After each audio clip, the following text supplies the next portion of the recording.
Dan selamat siang semua.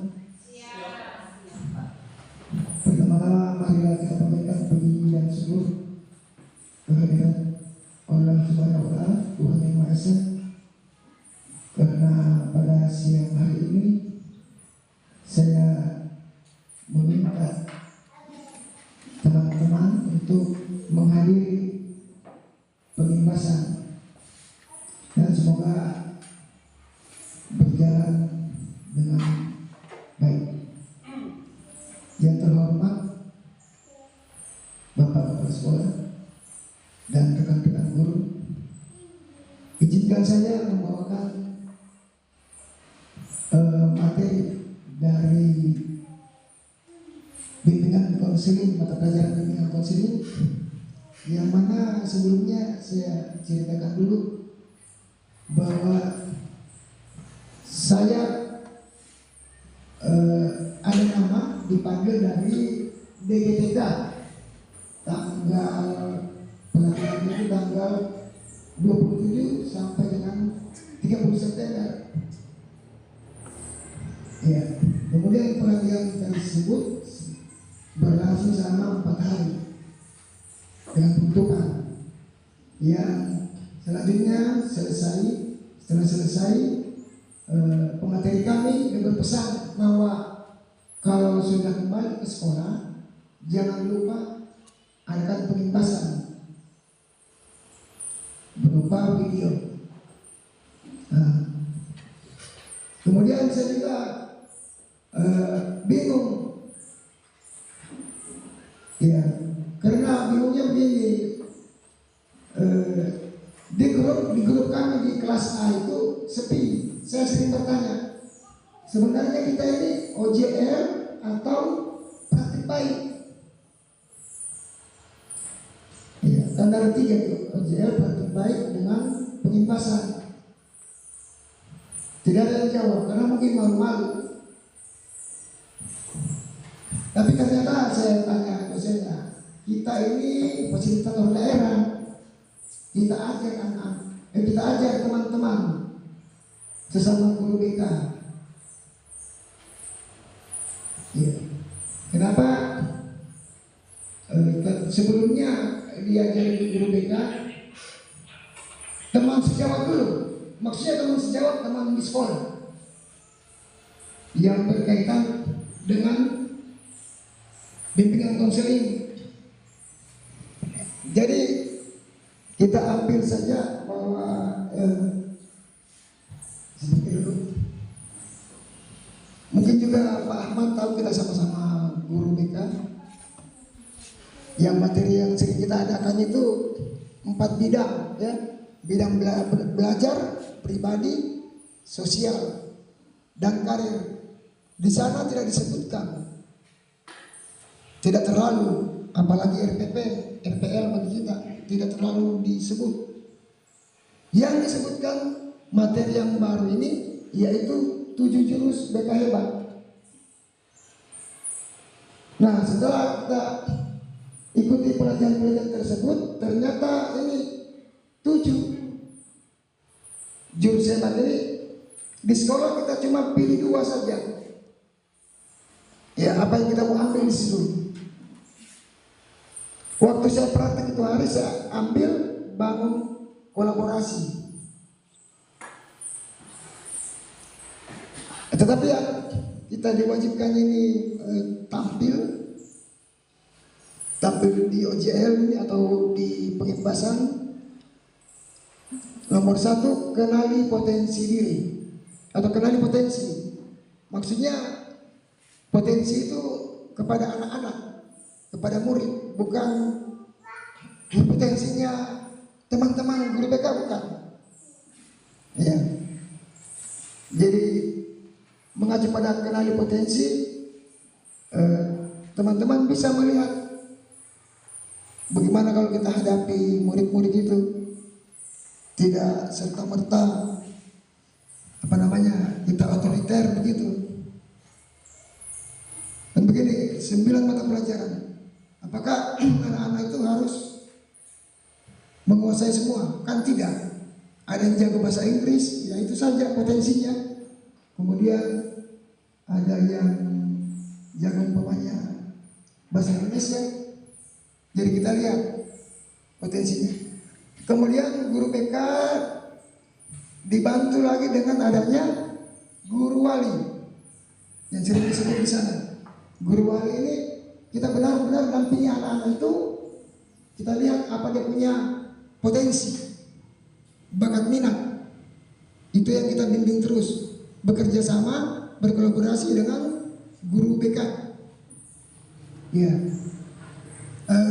Selanjutnya kita ke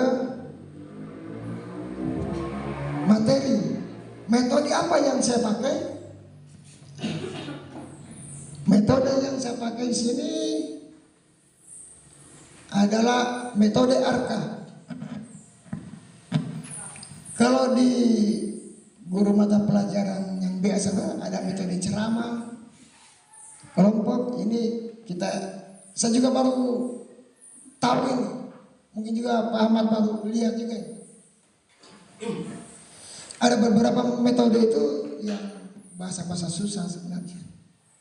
Tapi ini saja yang rata-rata teman-teman saya tanya di grup, metode ARKA. Jadi kita lihat umpamanya kenali potensi. Hanya aktivitas murid, segala kegiatan yang dilakukan oleh murid selama proses pembelajaran. Apa dia punya potensi? Apakah dia beraktivitas di potensi tersebut? Kemudian refleksi.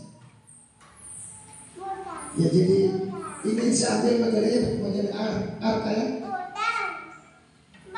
Refleksi berarti mengevaluasi diri yang dilakukan murid. Ya, selama proses pembelajaran. Kemudian apa kesulitannya yang dihadapi, strategi yang digunakan. Kan kembali ya, kita umpamanya dia hobi main bola, kita tanyakan kembali, kira-kira potensimu di main bola itu bisa untuk masa depan. Kan berbicara masa depan, masalah pekerjaan sebenarnya. Kemudian tanya konseptualisasi, yaitu pembelajaran proses interaksi yang terencana. Jadi sebagai guru BK itu kita rencanakan. Kita lihat pokoknya seorang anak pribadi anak, kita bimbing terus. Makanya ini guru wali bekerja sama. Ini masalah keterampilan sebenarnya anak-anak. Kemudian diaplikasikan. Saya pertama waktu dijelaskan aplikasi itu, saya kira aplikasi tentang isi komputer, isi YouTube. Ternyata ya ini isinya. Dalam pendekatan metode adalah tahap terakhir di mana murid menerapkan konsep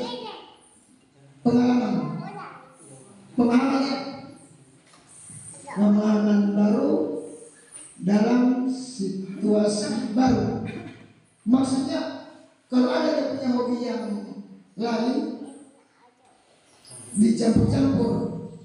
Ya, saya contohkan tadi bahwa ini dia akan bertanya ketika dia jago di bahasa Indonesia apa saja, ya mungkin dia bisa seperti membuat novel, membuat surat.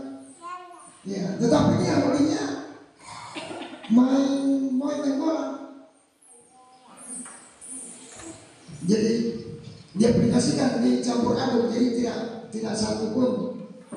Jadi banyak yang punya kegiatan-kegiatan. Ya itulah. Jadi metode ARKA ini yang saya ambil dengan konseling yang saya sudah jelaskan. Inilah. Saya juga waktu kita kuliah juga tidak ada model begini. Yang penting bimbingan layanan yang ada yang sering. Kemudian kita masuk pada intinya, kenali potensi diri.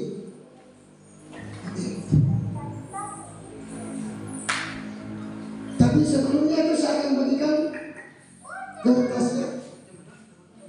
Bisa mengenali potensi diri. Jadi ini begini, yang mengetahui potensi diri ini bukan kita, tapi teman.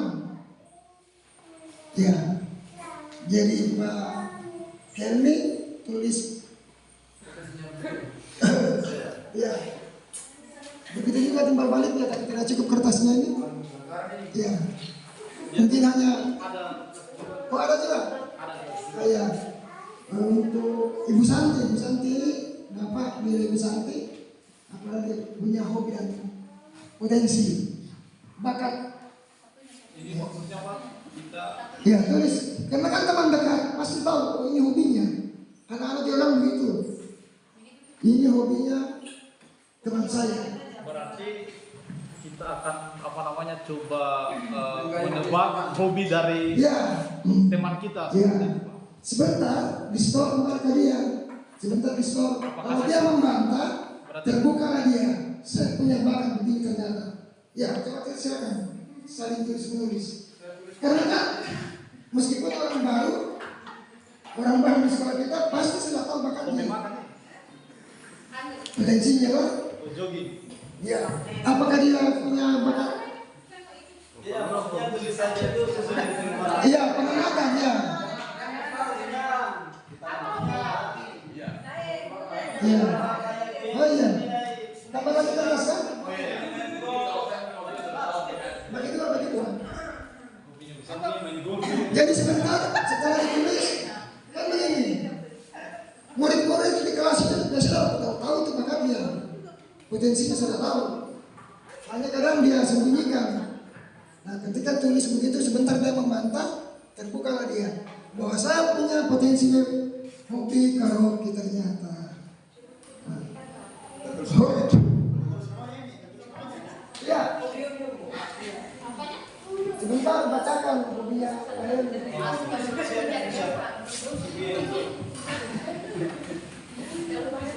Ya, saya dapat kertas, saya tulis dong. Iya, sebenarnya dibagikan atau mau dibagikan semua?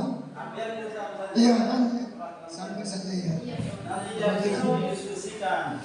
Nanti sebentar kita diskusikan. Tulis saja, mungkin main basket, main golf, main volley. Iya. Iya kan bahasanya Bapak bagaimana?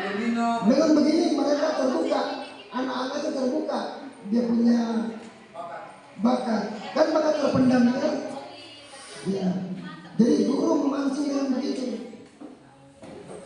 Karena kan teman sebaya, tidak mungkin orang baru langsung kita menilai, tidak mungkin. Kan bakat itu kan bukan hanya berarti di luar saja. Iya. Bu ya banyak. Bisa membaca, bisa Ah, makan. betul. Kalau makan itu masih itu. Iya ya. Jadi nanti kita tanya jawab. Makan itu kebutuhan Pak. Makan itu lah. Hah? Makan kebutuhan bukan hobi. Iya betul.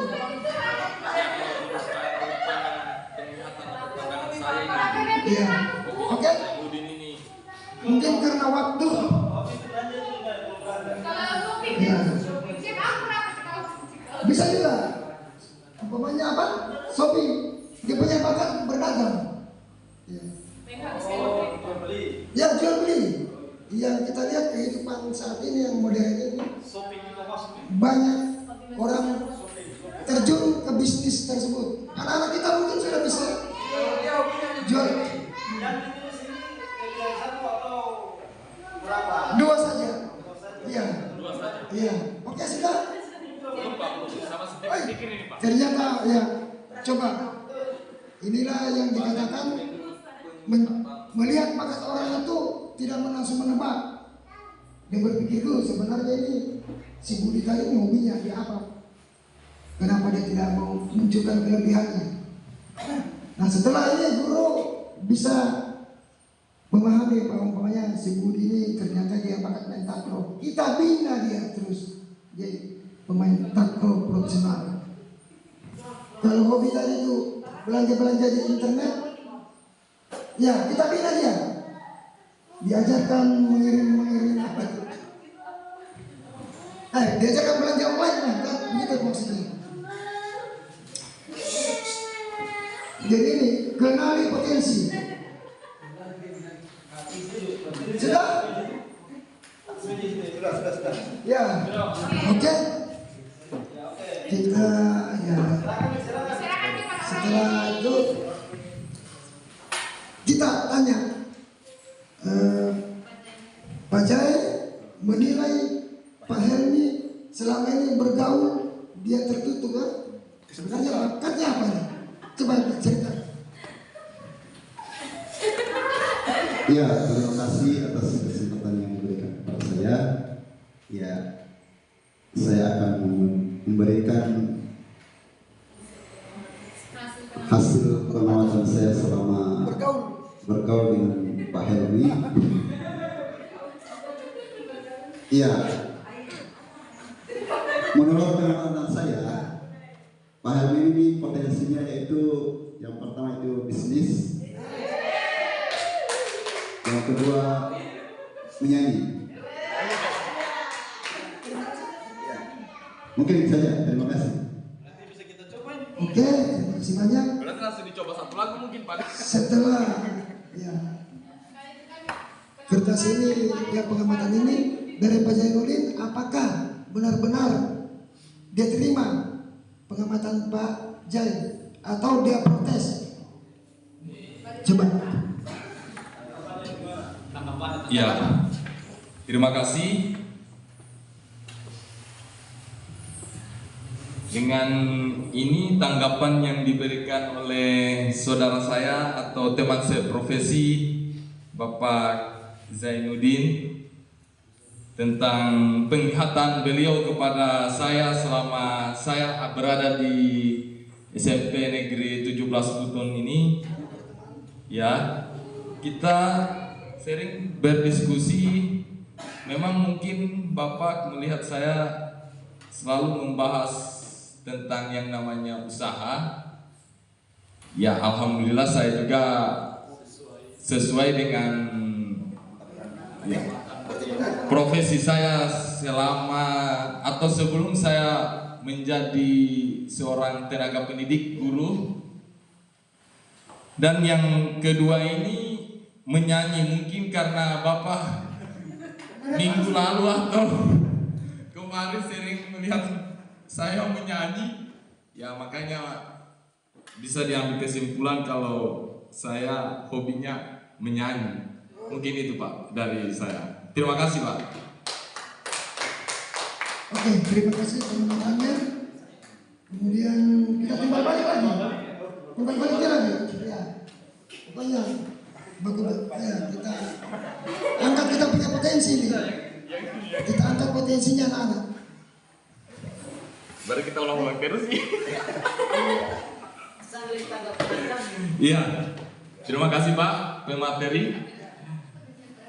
Kalau saya melihat Pak Zainuddin di sini, dia menurut penglihatan saya ya atau pengamatan saya selama sering duduk atau melihat kegiatan Bapak, karena kebetulan Bapak kan di sini sebagai guru penjaskes, ya.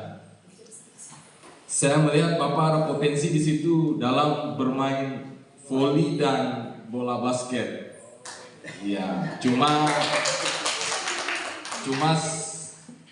setelah itu saya belum terlalu tahu apakah Bapak memang hobinya di situ atau hanya penglihatan saya saja. Ya. Terima kasih, mungkin itu saja, saya kembalikan kepada Bapak. Oke. Jadi kembali saya tanya, potensinya Bapak yang dibicarakan tadi dengan teman Pak Helmi, apa betul-betul sudah memang itu dia terkarang-karang? Iya, terima kasih atas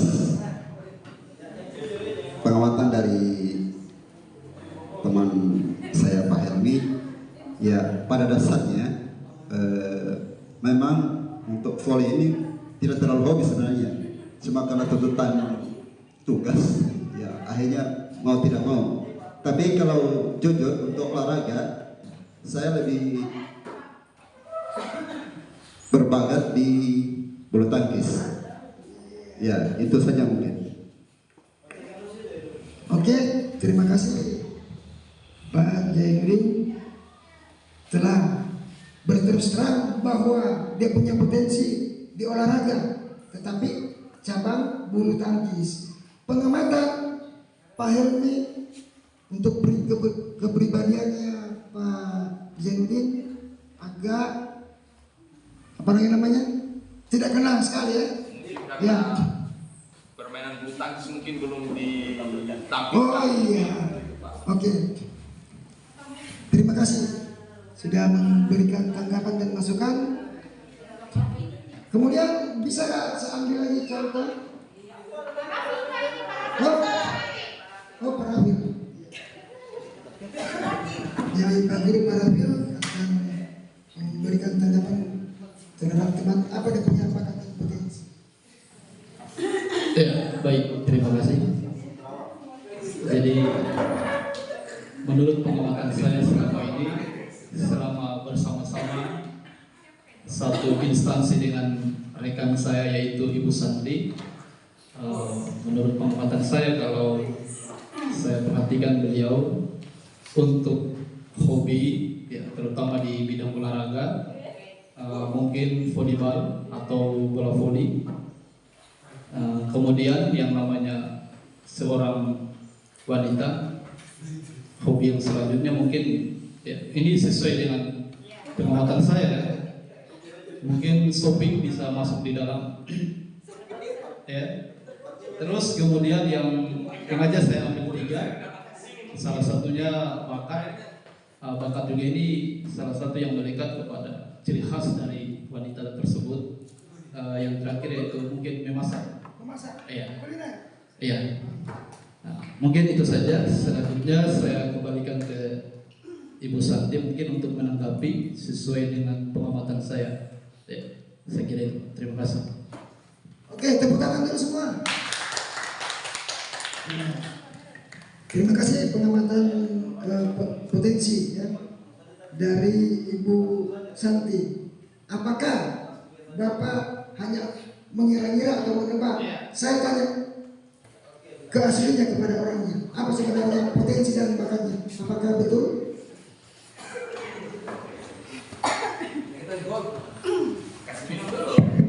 Oke, terima kasih.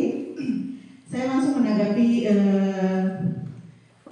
penilaian dari mungkin dari Parafil ya, bahwa beliau mengatakan saya di situ hobi atau bakatnya shopping,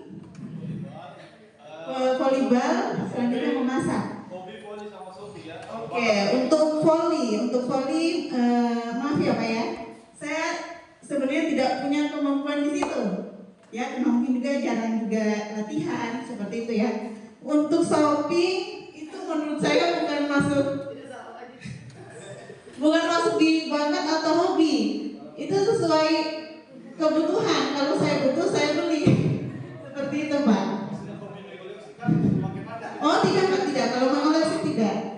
Ya. Mungkin karena alamat yang mudah didatangi oleh kurir, makanya sering datang. Oke. Untuk soal memasak, kayaknya rata-rata ibu-ibu juga di sini walaupun bukan hobi, rata-rata juga ya dituntut harus bisa memasak, ya. Tapi terima kasih untuk penilaian dari Parafil, saya apresiasi. Saya juga sendiri tidak tahu hobi saya itu apa. Oke, mungkin cukup. Oke, saya kembalikan lagi ke Pak Andi. Ya, terima kasih banyak atas masukan dari Parafil bahwa Ibu Santi bakat minat dia berpotensi yang Bapak sebut tadi memang betul ya. Ada berapa yang meleset? Yang meleset kan orang Iya. mungkin 2 ya. Oh iya. Yang memasak tadi yang saya katakan itu sebagai bakat, Ternyata itu salah satu kewajiban dari kaum panitia. oh iya, berarti sama dengan makan. Itu kan sifatnya pengamatan ya. Ya, oke. Jadi terima kasih Bapak Ibu bahwa yang saya berikan kertas tadi itu, itulah nanti yang kita akan mencari potensinya anak-anak di kelas. Iya, itu sebenarnya tujuan utamanya. Selama ini kan kita anggap anak-anak itu rata, hobi bakat minatnya rata. Kita tidak tahu, sehingga kita tidak bisa satu orang atau dua orang kita tonjolkan. Ya, ini hebat di habis Al-Quran, ini hebat di olahraga, ini hebat di berenang. Kita tidak tahu, begitu lulus begitu saja. Tidak bisa kita angkat beberapa orang untuk kita ikutkan di perlombaan. Apalagi yang baru-baru ada ini Olimpiade pelajar, kita tidak bisa karena kita juga ragu. Yang mana sih bakat anak-anak yang punya olahraga, yang mana bakat ini anak-anak yang punya hobi musik. Ya, padahal Bapak Ibu, waktu saya pelatihan seringnya diberitahu dengan pemateri bahwa bakat dan minat itu adalah potensi anak-anak yang harus dikembangkan. Karena apa? Nanti anak tersebut bisa mengasah dapurnya. Selama ini kan dia bilang lagi, selama ini kan guru-guru itu agak keliru sedikit. Bukan keliru sedikit, tapi memang rata-rata seakan-akan murid itu kita ajar mereka, kita akan giring ke kerja perkantoran. Ya. Padahal sebenarnya profesi atau pekerjaan itu banyak. Lihatlah olahraga, pemain bulu tangkis digaji bermiliar-miliar, pemain bola, pemain tinju tapi berbahaya, penyanyi, seniman. Ya, kita kan selama ini katanya dia bilang pemateri, apa cita-citamu nak? Jadi dokter, jadi polisi, jadi tentara. Yang lain, profesi lain tidak pernah disebutkan. Padahal potensinya anak-anak luar biasa di situ. Hanya kita tidak tahu. Dia tertutup. Kenapa kita tertutup? Karena dia cuek, kita juga cuek. Nah, makanya itu dengan saya ambil tadi kenali potensi bisa kita angkat ke permukaan. Salah satunya umpamanya di Bu Yeni ada anak-anak yang hobi cerewet, suka bicara, kira-kira apa bakatnya? Nah, semua itu kita akan lihat. Di sini saya akan bukakan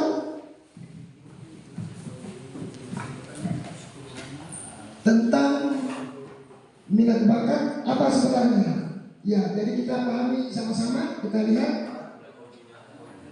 Jadi jurus satu, ya, sama ya jurus satu ya. Kenali potensi. Jurus satu, ya, menurut Howard Gardner, seorang psikolog dari Harvard University, mengemukakan teori multiplier intelligence. Menurutnya, setiap manusia memiliki berbagai jenis kecerdasan, tapi berbeda dan dapat dikembangkan dengan melihat kekuatan, kesanggupan serta kemampuan yang ada pada setiap manusia. Nah, kita lihat, ini dia bakat yang ada biasa di anak-anak dan di masyarakat. Kecerdasan linguistik, verbal, berbicara ya. Pertama, kemampuan menggunakan bahasa secara efektif untuk berbicara dan menulis. Mungkin seperti kita-kita ini setiap hari kasih apel anak-anak. Mungkin kecerdasan itu cirinya, ternyata cirinya, ada cirinya. Suka membaca, menulis, dan pandai berkomunikasi. Makanya Bapak Ibu sering anak-anak itu ditampilkan di depan kelas. Kita lihat 10 orang murid kita paling 2 yang ingin tampil. Itulah mungkin dia punya hobi, potensinya. Nah, profesi yang cocok untuk dia sudah dituliskan, pasti dia jadi penulis, wartawan, guru, atau pembicara. Ini. Kemudian selanjutnya, kecerdasan linguistik, kecerdasan logis, matematis. Nah, ini lagi potensinya anak-anak ini jarang kita tahu. Kemampuan berpikir logis, analitis, dan rasional dalam mengerjakan masalah. Ciri-cirinya sudah berhitung, menalar, dan memahami pola. Contoh profesinya, ya ini mungkin diperkirakan ya, ilmuwan, insinyur, programmer, akuntan. Jadi kalau ada yang suka edit video itu, dia punya programmernya mungkin bakal jadi situ. Selanjutnya kecerdasan visual, spasial, kemampuan berpikir dalam bentuk gambar dan memahami ruang visual. Ciri-cirinya anak-anak itu mungkin sering kita lihat di kelas, dia suka menggambar, mendesain, dan mudah membaca peta. Apa profesi yang cocok? Arsitek, desainer, pelukis, dan fotografer. Makanya biasa kita lihat anak-anak itu suka dia foto-foto, dia bawa HP. Kemungkinan itu dia hobi kecerdasan visual. Selanjutnya kinestetik, jasmani. Ini yang sering yang Pak Helmi tadi dengan Pak Jaya dia sudah ceritakan bahwa dia punya potensi, hobinya ternyata kecerdasan kinestetik namanya. Ya, apa dia punya profesi nanti ke depan? Jadi atlet, penari, aktor, dan dokter bedah.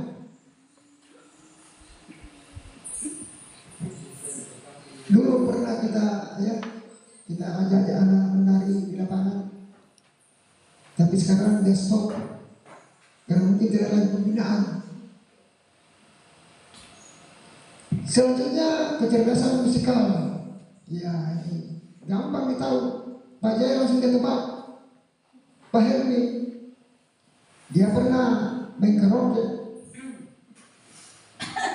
Jadinya memang suka menyanyi, mendengarkan musik atau memainkan alat musik. Contoh profesinya penyanyi, musisi, dan komposer. Artinya penata musik. Benar juga ya, kalau kita lihat potensi anak-anak yang suka menyanyi bisa kita latih. Siapa tahu nanti dia jadi seperti Roma Irama, Iwan Fals, ya Panca Konda, yang bisa mendatangkan uang. Ya betul ini. Hanya kan selama ini kita cuekan. Kembali lagi saya bilang kita angkat bakatnya anak-anak itu rata, belum kita angkat ke permukaan. Ya dulu ada ya, Bu Yani mungkin bisa ceritakan siapa berbakat anak kita dulu itu. Yang berapa orang? Yoga dengan siapa? Risma. Itu yang saya lihat. Tetapi mereka begitu saja karena tidak ada mungkin pelatihan yang lebih serius. Selanjutnya kecerdasan intrapersonal pribadi. Ya, kemampuan memahami diri sendiri, perasaan, motivasi, dan tujuan hidup. Kita lihat ciri-cirinya lagi, mampu mengatur emosi. Kita tahu anak-anak itu emosi, apalagi anak SMP masih labil, tapi bisa kita baca sebenarnya emosi apa dia. Sampai dia marah-marah. Makanya ada murid yang baru ini sering berkelahi, itu emosinya yang meledak-ledak. Siapa tahu emosi itu mungkin ke depannya dia bisa jadi penulis, filsuf, motivator. Dan tidak tahu ya bakatnya apa, potensinya anak. Karena mereka kita tidak pernah secara serius memahami apa potensi sebenarnya anak tersebut. Selanjutnya, kecerdasan naturalis alam. Kemampuan mengenali dan memahami alam serta makhluk hidup di sekitarnya. Cirinya suka berkebun, memelihara hewan, dan melindungi lingkungan. Kalau di Wajah Jaya ini, di anak-anak kita tidak asing lagi. Kebanyakannya kedepannya dia jadi apa? Bisa profesi petani, biolog, dokter hewan, ahli lingkungan. Ya, mungkin itu. Oke, jadi beberapa kecerdasan yang bisa kita lihat bahwa anak tersebut punya potensi, dan kalau kita temukan ke anak tersebut kita harus bina. Itu pesan dari waktu saya ikut pasca, bahwa anak-anak itu kita harus lihat dia punya potensi sekarang ini. Karena kan sekarang ini anak-anak terlena dengan teknologi, apa yang namanya itu, kalau suka bareng-bareng itu rebahan, ya istilahnya anak rebahan. Jadi masa depannya nanti suram karena dia tidak punya spesifik apa sebenarnya bagi dia. Kalau sudah generasi kita begitu, kedepannya bisa rusak juga kita punya negara. Karena terus terang anak-anak kita lah yang punya tanggung jawab untuk mendidik, melihat potensinya di mana yang cocok, dan itu kita angkat. Selanjutnya, kesimpulan. Setiap orang memiliki semua jenis kecerdasan, tetapi dengan tingkat yang berbeda-beda. Kita dapat mengembangkan kecerdasan yang paling menonjol sambil melatih kecerdasan lainnya agar tumbuh seimbang. Jadi tidak semua kecerdasan itu memang kita apa? Saya bilang kecerdasan cuma satu kita harus menguasai, tetapi tidak juga satu betul kita aplikasikan. Seorang Iwan Fals yang saya tahu, saya baca biografinya, dia penyanyi, pencipta lagu, komposer terkenal, tapi ternyata dia pelatih karate. Iya, saya baca dia punya riwayat hidupnya, jadi diaplikasikan kehidupannya itu. Salah satu bakat. Ya. Iya, tidak ditahu oleh publik. Ternyata dia terbuka kalau dalam kesibukannya, bahkan dia komprengan, suka memakai mobilnya teman untuk cari penumpang. Waktu itu, sekarang pun dia masih lakukan. Kalau seperti karate itu, dia masih melatih karate sampai sekarang. Ya, yang itu saya ketahui. Jadi hobi seseorang itu bukan cuma satu, tetapi satu yang kita pertahankan, karena inilah yang bisa mengasah kita punya dapur. Contohnya kita punya profesi mengajar, ya inilah saya di sekolah, saya terjun di kebun, saya aplikasikan, saya campur-campur. Kalau kita profesi hanya guru saja, begitu pulang dari sekolah, dari kantor, langsung kita tidur-tidur istirahat, begitu saya terus pagi berangkat lagi. Ya, kita juga, iya, tidak apa lagi namanya, kehidupannya hanya di situ-situ saja. Tapi itu kembali pada orangnya kan, bakat minat. Jadi kesimpulannya, satu kita punya kelebihan, kita punya potensi, harus kita pertahankan.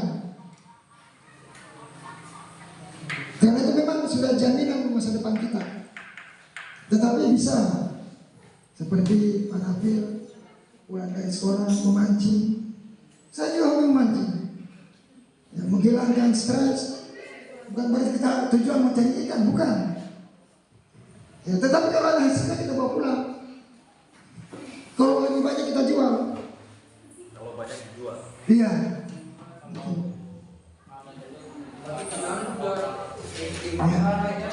Dibawa di. Ya. Bisa. Jadi begini, kita kembali Bapak Ibu.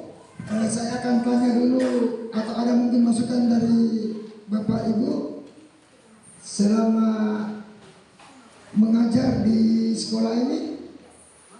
Apakah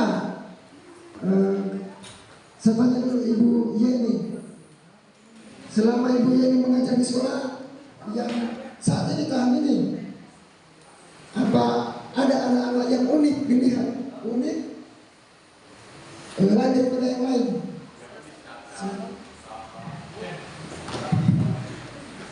Oke, terima kasih. Ya, ada satu orang siswa yang memang luar biasa kreatifnya, baik dari segi apapun. Itu Sandi ya. Kadang kita bingung juga bagaimana dia ini di dalam proses PBM kesana kemari nyanyi-nyanyi. Dia sudah ditegur tapi dia tidak. Nah, dalam proses tugas yang diberikan juga kadang tidak bisa menyelesaikan. Itu Pak.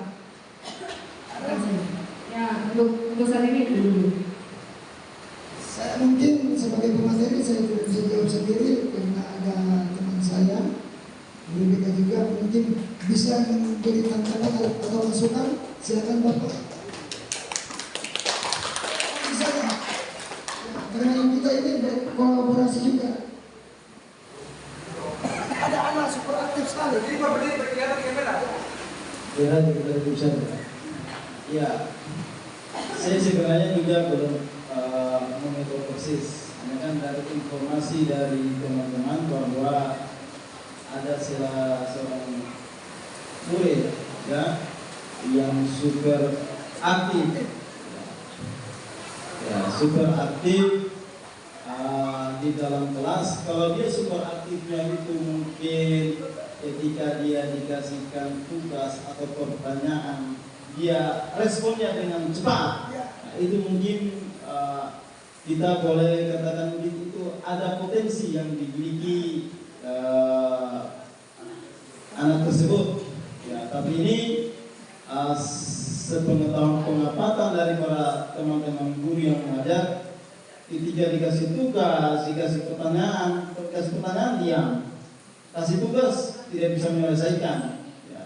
Tapi menurut saya sesungguhnya kemungkinan ada potensi yang dimiliki anak tersebut, hanya masih belum bisa diungkapkan, ya, belum bisa ditonjolkan. Ya.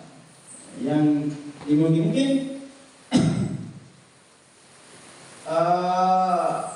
kalau menurut pengamatan saya sih, kalau dibilang juga dalam hal pekerjaan diberikan katakan kayak membersihkan itu kayaknya tidak juga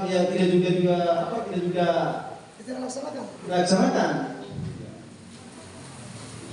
Memang mungkin ya untuk saat ini belum kita ketahui potensi yang dimiliki. Ya mungkin satu saat mungkin kelas 2-nya atau kelas 8 nanti atau kelas 9 mungkin baru bisa dilihat potensi yang dimiliki anak tersebut. Mungkin saya mungkin ada teman-teman lagi yang mau membangun.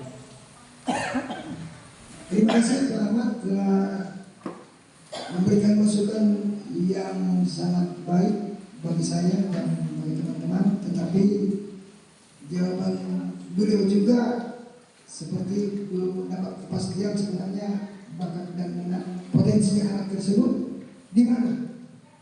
Nah, tentunya ini kita harus kerja keras sebagai guru wali. Ya, guru wali tak menjawabnya ini mengangkat, melihat apa sebenarnya bakatnya, dan kita berkolaborasi dengan guru BK. Mungkin ada tanggapan lagi, satu orang lagi dari ibu guru wali kelas aja.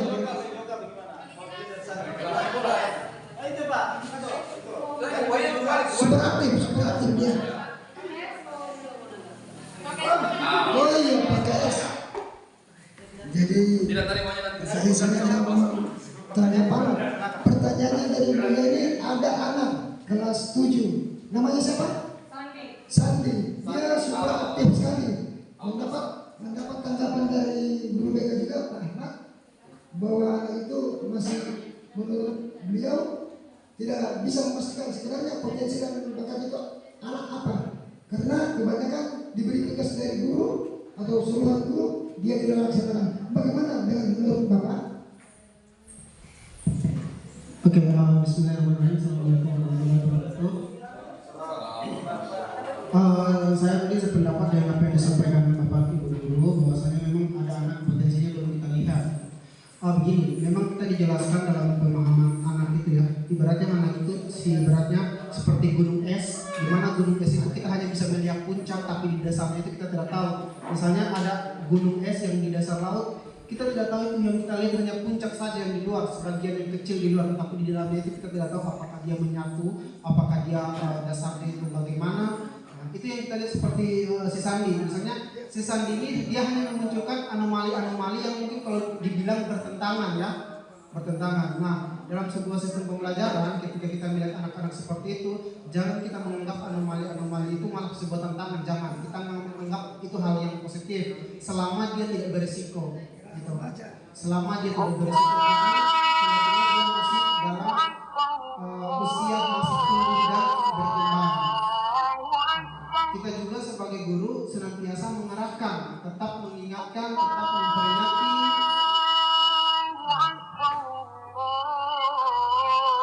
Mungkin tidak semua anak punya anomali seperti itu, hanya sebagian, dan kita tidak bisa menggeneralisir atau menjudge mereka dengan apa-apa yang kita lihat, karena memang di luar daripada hal-hal yang lazim. Oke. Di situ saja ya, berarti kita tetap memandang anak itu sebagai sesuatu yang sesuatu yang bukan yang aneh, tapi tetap memandang anak sesuatu yang unik gitu.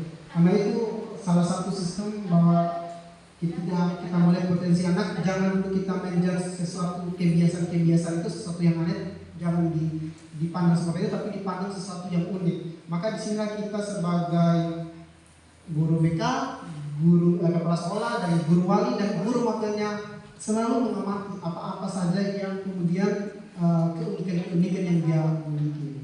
Nah, sekarang saya bertanya ini, mungkin itu saja dulu yang bisa disampaikan, karena memang di sistem pendidikan guru penggerak seperti itu dia mengajarkan anak itu kecenderungannya anomali sangat banyak, tetapi jangan kita pandang sesuatu yang aneh, tetapi kita pandang sebagai sesuatu yang unik, dan kita sebagai dia sebagai makhluk yang utuh, maka kita perlu bimbingan serta arahan terus selama dia tidak melakukan hal-hal yang berisiko. Adapun sudah melakukan hal-hal yang berisiko, maka tindakan-tindakan lanjutan tetap kita ambil, kita tempuh gitu.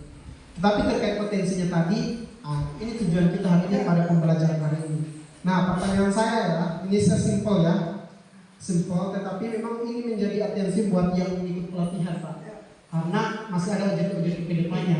Jadi yang saya inginkan itu bagaimana sih kolaborasi seperti apa yang harus dilakukan, atau tindakan seperti apa yang harus dilakukan kepala sekolah, yang harus dilakukan guru wali, dan yang dilakukan guru BK dalam sebuah kolaborasi, karena Bapak tadi mengambil sebuah kolaborasi dan sudah dipaparkan dengan teori-teori yang sangat pendekatan yang sangat bagus. Nah di sini tentunya saya menginginkan apa-apa yang mesti dilakukan kepala sekolah, apa-apa yang mesti harus dilakukan guru wali, apa-apa yang harus dilakukan guru BK agar kolaborasi ini tadi optimal, sehingga melahirkan sebuah output di mana outputnya itu berupa penguatan potensi pada anak. Karena jujur Bapak Ibu, kenapa saya skip kemarin salah satu kegiatan ekstrakurikuler, karena melihat potensi anak sudah mengarah kepada hal-hal yang berisiko. Nah, jadi di sini kan kita tahu bahwa ada pemetaan sehingga anak-anak itu bisa menggabung misalnya di kegiatan event spiritual, sosial, ataupun memiliki kecerdasan bakat spasial atau kecerdasan alam tadi yang sudah disebutkan, ataupun kecerdasan lain yang sampai saat ini kita punya potensi aset banyak. Aset lingkungan ada, ya kan, aset modal guru ada, kemudian aset guru misalnya guru agama juga ada, ekonomi ada, sudah lebih spesifik. Bapak mungkin kalau olahraga mungkin tidak ada. Nah, sekarang hanya saya meminta data di mana pemetaan, semoga ke depannya ada objek-objek dipetakan supaya anak-anak bisa kita giring ke ekstrakurikuler sesuai dengan apa potensi-potensi mereka. Itu. Kemudian satu alasan juga kenapa tadi saya tidak mengikutkan mereka kegiatan ekstrakurikuler seperti Porda anak, karena memang mereka tidak dilihat potensinya dari awal, tidak dilihat mana bakatnya mana, sehingga saya disodorkan kertas itu saya tidak tahu potensi anak ini apa. Baru kita mau melakukan pelatihan dayung, lari, tidak seperti itu. Kenali potensinya, asal potensinya, asal bakatnya, baru kita buat kegiatan-kegiatan kecil, misalnya kita yang persahabatan kan, atau apa, baru kemudian kita terjun ke yang event yang lebih besar. Tetapi kalau kita tidak tahu potensinya mereka, kemudian kita main tunjuk siapa, baru kemudian kita melakukan apa, saya kira itu suatu kefatalan yang kita lakukan Bapak Ibu, karena risiko di lapangan kita tidak bisa minimalisir. Itu pertama. Yang kedua, harapan saya mungkin dari pertemuan ini, apa yang mesti dilakukan guru BK serta Kepsek serta guru lainnya dalam upaya pemetaan potensi serta kolaborasi seperti apa gambarannya, ini mungkin insight itu yang saya inginkan. Karena saya jadi kepala sekolah, tetapi kepala sekolah itu perlu hal-hal masukan gitu, hal-hal masukan. Karena memang saat ini kita melihat bahwa intrakurikuler, kokurikuler dan ekstrakurikuler, mungkin di intrakurikulernya itu fokus pembelajaran juga, mata pelajaran oke. Tapi kokurikuler dan ekstrakurikuler ini memang menurut saya vakum, dan inilah memang harus ada pemetaan yang bagus supaya kita melakukan anak-anak itu kita giring sesuai dengan minat dan bakatnya. Itu satu. Yang kedua, perencanaannya, pelaksanaannya serta hasilnya itu memang harus terevaluasi. Artinya kalau kita menginginkan sesuatu yang bagus, memang dari perencanaan itu sudah matang.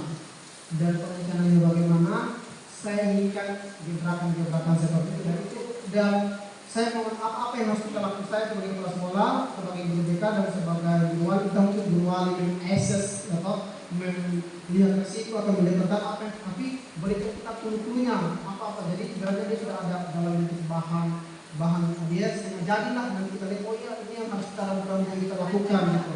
Rencana jangka pendeknya itu bagaimana, atau rencananya bagaimana. Karena Bapak Ibu saya lihat ini sangat bagus sekali materinya, sangat bagus, dan ini memang sebagian daripada mengakomodir kurikulum mendalam ini. Kita melihat ini bagian dari kurikulum mendalam ini. Dan kemudian terkait diskusi-diskusi yang lain-lain, saya kira sangat bagus, karena isinya tadi berbicara bagaimana kemampuan memiliki anak, bagaimana kemampuan spasialnya anak. Ketika kalau saya mungkin sebagai guru mapel IPA, ketika disuruh siapa anak yang memiliki kemampuan spasial bagus, saya bisa sebutkan. Misalnya seperti Kevin, spasialnya bagus, matematik bagus, Raymond lumayan bagus. Karena memang saya mengajar di kelas dapat, tetapi potensi yang lain yang tidak dapat di spasial, yang tidak dapat di intrakurikuler ini, maka itu kita gali seperti apa yang diterapkan. Sandi, dia kan di intranya nggak dapat dia, ya kan? Intranya dia nggak dapat. Nah, makanya kita mencoba di ekstranya. Nah, kira-kira di ekstranya kita giring ke sana, bisa tidak? Nah, kalaupun di ekstra pemetanya bagaimana? Itu kan, jangan sampai justru di ekstranya dia lebih menonjol, tugasnya daripada pemetaan potensi tadi. Gitu. Selanjutnya, mungkin begitu. Mungkin anak-anak kita bilang seperti apa? Ada yang terkait siswa. Mungkin siswa seperti Iksan mungkin kita bilang ini Iksan gampang bisa. Tapi coba lihat di spiritualnya, gitu kan? Sudah bisa nggak dia baca episode? Bagus tidak gitu. Itu yang kemudian kita lihat dari potensi-potensi yang lain. Apakah yang anak ini kita giring ke sana supaya menjadi nilai tambah buat kita, sehingga ada plus-plusnya buat kita. Nah, kemudian kemampuan sosial, kemudian jadi kecerdasan itu ada banyak, kecerdasan spasial, kecerdasan sosial, kecerdasan spiritual, kecerdasan alam. Makanya kecerdasan alam saja kita belum sentuh, ya kan? Maksimal tidak kecerdasan alam. Jadi saya dulu waktu saya belum jadi pelaksana tugas kecerdasan alam itu saya dekatkan dengan alam, cinta alam. Tapi giliran sudah banyak tugas bla-bla pusing juga. Artinya memang ternyata harus butuh kolaborasi. Kolaborasi itu bukan penting. Makanya saya ini dalam hal habis kegiatan ini silakan kalian berdiskusi, tetapi saya berharap hasil kolaborasi ini apa yang harus saya lakukan, apa yang harus guru wali lakukan, apa yang harus guru BK lakukan, serta guru mapelnya bagaimana supaya betul-betul pemetaan potensi ada, sehingga outputnya di intranya tidak dapat, maka kita bina di ekstra. Itu intinya sih. Nggak bisa lagi biasa ada di kurikuler. Kita sudah petakan itu, masih lanjut lagi Bapak Ibu, perencanaannya bagaimana, pelaksananya bagaimana, evaluasinya bagaimana. Ketika itu sudah kita lakukan, lihat lagi tindak lanjutnya bagaimana. Jadi berat Bapak Ibu. Gitu. Dan saya berharap silakan kalian lakukan lakukan program, tetapi program yang kita lakukan usahakan berbasis aset. Kalau berbasis aset, apa yang kita miliki itu yang kita programkan. Jangan kita bilang, oh dia punya bakat sini 2 orang, tapi harus pengadaannya fokus ke dia. Jangan. Kita lihat, oh mungkin kita asetnya ini. Jadi program ini bisa kita giring ke basis aset lagi misalnya, supaya kita meminimalisir dalam hal kita tidak juga mematahkan mereka, tetapi kita juga bisa berupaya memberikan apa yang kita punya. Ya, kalau misalnya seperti tadi yang dibahas yoga apapun, iya memang mereka potensinya kan untuk itu. Tapi masih ada potensi-potensi lain yang mereka miliki dan kita jangan mematahkan itu. Mungkin saya itu saja Pak yang saya bisa sampaikan, dan semoga kedepannya kita bisa mendapatkan kolaborasi berupa perencanaan yang matang, terutama potensi anak ini bisa sudah kita katakan.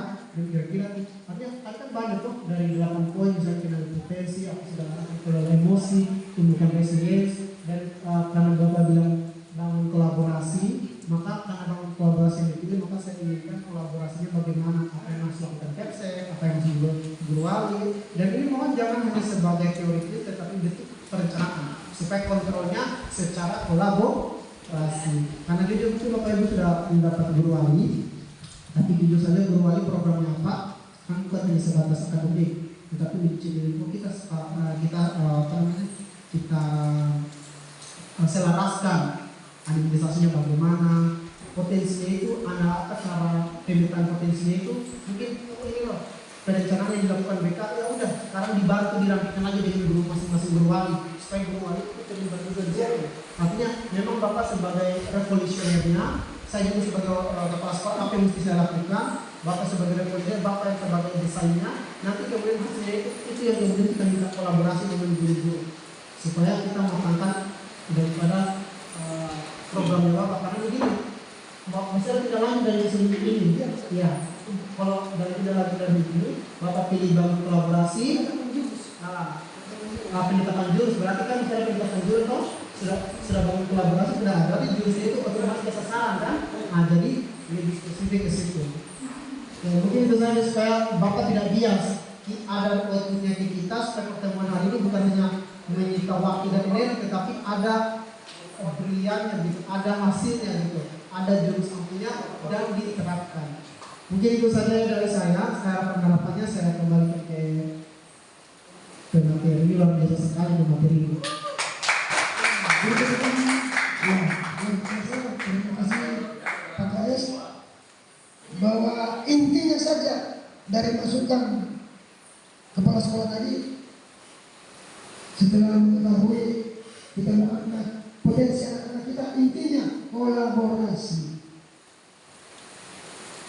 Ya, berarti kalau kita sudah menemui anak-anak yang punya potensi berbakat, wali kelas, guru, dan yang paling utama guru wali harus kerjasama agar bisa kita angkat pendidikan dari kepala sekolah 1-2 orang kita angkat ke permukaan. Setuju? Oke. Itu. Kemudian Bapak Ibu, bahwa pertemuan pertama ini dan hari ini kita tetapkan di 7 jurus BK hebat ini. Bagaimana kalau sebelum kita ambil jurus pertama mengenai potensi diri? Bisa? Atau Bapak Ibu memilih di antara 7 jurus ini? Kalau mengenai potensi, jelas kita punya kerja keras, jadi peneliti. Siapa ini bisa kita angkat ke permukaan? Dan memang tidak semua, ada beberapa orang yang menurut kepala sekolah bisa kita andalkan ke depan, karena kemampuannya itu bisa kita ikutkan di Olimpiade. Jadi kalau menurut saya atau kita semua, kita ambil saja dari 7 jurus ini dengan potensi anak. 2, kelola emosi.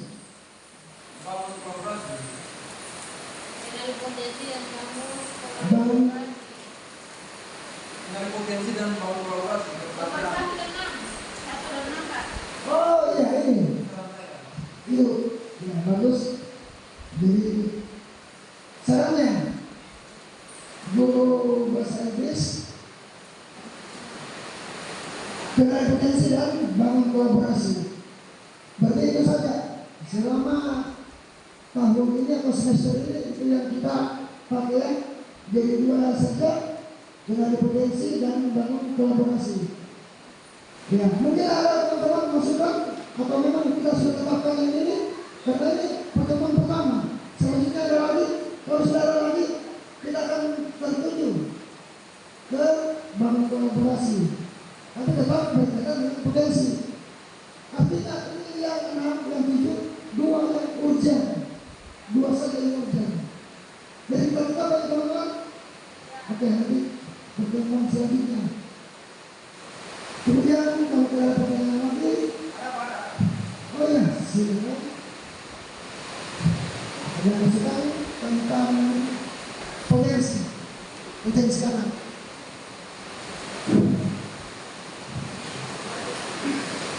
Oke, baik. Pertama-tama saya ucapkan terima kasih banyak Pak atas kesempatan dan waktu yang diberi kepada saya. Assalamualaikum warahmatullahi wabarakatuh. Untuk pertama saya ucapkan terima kasih banyak kepada pemateri yang hari ini sangat luar biasa memaparkan 7 jurus yang hari ini dipaparkan kepada kita semua yang ada di sini. Berhubung sambil menunggu redanya hujan, ya tidak apa-apa jika kita sambil berkomunikasi, berbincang, saling berbagi pengalaman dan sharing tentunya daripada kita mengantuk ya. Oke, baik. Berkaitan dengan 7 jurus ini, kenapa kemudian saya menyarankan mengambil satu dengan potensi diri, yang kedua bangun kolaborasi. Karena menurut saya, bagaimana kita mau bangun kolaborasi kalau kita harus dulu kita kenali potensi diri anak-anak. Setelah potensi diri anak-anak kita kenali, kemudian antara grup saling kolaborasi, ya kan, untuk kemudian menumbuhkan potensi diri anak pada anak tadi itu. Kita mau kolaborasi apa juga, ya kan? Oleh karena itu, saya perlu juga kenali potensi diri tadi. Setelah kita mengenali potensi diri pada peserta didik, kemudian para guru bisa saling membangun kolaborasi. Dan tentunya ketika kita pilih 2 ini, maka sudah pasti beban kerja itu akan meningkat, ya kan? Karena Bapak harus pertama harus melakukan dulu pengenalan potensi diri tadi, selanjutnya dan bangun kolaborasi pasti akan meningkat. Tapi benar itu pun merupakan resiko yang kita ambil demi perbaikan generasi bangsa. Saya kira begitu. Yang berikut terkait dengan siswa atas nama Sandi tadi. Ini kan dia siswa satu daripada sekian banyak siswa, ya kan, yang mengalami hal-hal yang unik. Seperti dikatakan oleh kepala sekolah tadi, bahwa sebenarnya apa yang dialami Sandi ini dia ibaratnya seperti teori gunung es. Nampak kecil di permukaan, tapi di bawah itu paling luas. Ya kan? Saya kira ilmu ini sebagai guru BK ini bukan hal yang baru. Ini sudah hal yang biasa. Kan kenapa anak itu jadi seperti itu? Itu pertanyaan pertama. Kenapa hal anak itu jadi seperti itu? Setelah kita selidiki dan kita tahu, ternyata Sandi itu kita ketahui bahwa dalam keluarga itu yang berkenong, ya kan berkenong. Sehingga apa setiap tingkah laku yang dilakukan di sekolah itu kita baca sebagai seorang guru itu merupakan suatu proses di mana dia ingin mencari perhatian daripada gurunya, ya kan? Karena anak sekecil dia, seusia dia, mungkin dia belum bisa mengenali potensi, mengelola emosinya. Dia harus mau gimana ini, ya kan? Kepada kedua orang lain tidak mungkin, karena itu mendapat kesalahan itu. Apa yang dilakukan? Dia mulai jaga kepada temannya, ya kan? Ya, jaga kepada guru-gurunya. Sebenarnya satu adalah bagaimana mungkin kita mau gali potensi sesuatu tadi, sedangkan dia punya mental tadi itu masih seperti itu. Mungkin yang pertama sebelum kita gali potensinya, kita obati dulu mungkin rasa trauma itu. Dan saya kira itu butuh kolaborasi antara guru BK, guru wali, dan juga guru bingung studi. Mungkin ini memang tanggung jawab kita ini Pak. Tetapi kita sudah berhasil mengatasi masalah ini, maka insya Allah masalah-masalah seperti Sandi ini akan bisa kita atasi hingga ke depannya. Jadi tadi yang berikutnya berkaitan dengan yang disampaikan oleh Pak Kaya tadi Pak, ini kan bukan hanya Bapak menjelaskan kepada kami, tetapi program ini diharapkan jalan, ya kan, jalan dari persatuan pendidikan. Berarti apa setelah ini mungkin Bapak akan melakukan tindakan-tindakan selanjutnya. Hari ini pertemuan mungkin ke depannya Bapak bisa menerangkan apa langkah-langkah kemudian yang harus dilakukan untuk 7 PK ini dia dapat diterapkan di sekolah dengan baik. Jadi tidak hanya sekedar teori, tetapi prakteknya. Bismillahirrahmanirrahim. Saya kira begitu Pak. Mungkin ini bukan pertemuan, ini artinya pertemuan pertama, tetapi kemudian akan ada pertemuan lanjutan terkait dengan jurus PK hebat yang akan Bapak bawakan nanti. Saya kira mungkin cukup sekian dari saya. Bila kurangnya mohon dimaafkan, akhirnya saya ucapkan bila terlalu. Assalamualaikum warahmatullahi wabarakatuh. Terima kasih luar biasa ya. Masukan-masukan dari Pak Guru tentang jurus BK hebat ini. Pertama, mengusulkan potensi dan membangun kolaborasi. Bagaimana kita membangun kolaborasi kalau belum kita mengenal potensi anak tersebut? Seperti contohnya Sandi, ternyata Sandi ini baru saya tahu bahwa dia bertemu. Karena terserah saya selama ini belum pernah menjadi rumah operasi, belum yang saya tahu. Jadi makanya kita kolaborasi bagaimana saat ini bisa kita arahkan yang potensi yang mana yang tepat untuk dia, sehingga untuk kegiatannya yang sedikit mencerdaskan di sekolah bisa dipendam dengan kegiatan-kegiatan olahraga atau musik yang dia belum tahu potensi apa yang ada. Nah ini kerja keras kita sebagai guru. Kemudian Bapak Ibu jangan ragu, kami di sini Bapak Ibu mereka 2 orang berkolaborasi, tetap berkolaborasi, dan kita akan jalani jurus yang hebat ini dengan baik. Namanya pemilihan potensi dan bangun kolaborasi. Untuk kedepannya anak-anak kita benar-benar punya karakter yang jelas. Jadi terima kasih banyak dari Pak Dr. Kesempatannya. Sebelumnya itu marilah kita ekspresi ya. Tetapi ekspresi ini kita mengikuti saja. Ya sekalian ekspresi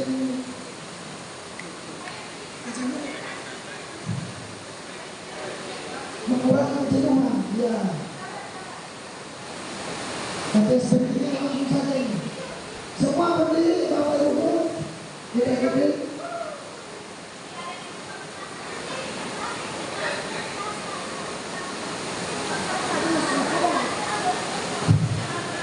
Ya, jadi Bapak Ibu, suaranya kecil ini karena hujan. Bisa disambungkan? Ya, disambungkan lagi. Karena hujan.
Oke, luar biasa semangatnya seperti ini. Nah, jadi lagu Cingar ya Pak ya. Yang namanya lagu Cingarnya 7 jurus ya. Dan dengan berlakunya senang tadi kita dengan lagu Cingar ini, maka berbulan acara pengembasan pelatihan fasilitator daerah bimbingan konseling di SMP Negeri 17 Buton, Wajah Jaya, 16 Oktober 2025. Pemateri saya sendiri Andi Nasir Binaus SPD JF. Terima kasih banyak. Semoga apa yang saya paparkan tentang pengembasan 7 jurus ini bagikan ibu guru punya manfaat, saya dan bapak guru juga kita ambil manfaatnya, karena ini baru pertemuan pertama. Nanti ada selanjutnya lagi dari itu kita dari BTTK. Terima kasih banyak. Wassalamualaikum warahmatullahi wabarakatuh dan salam.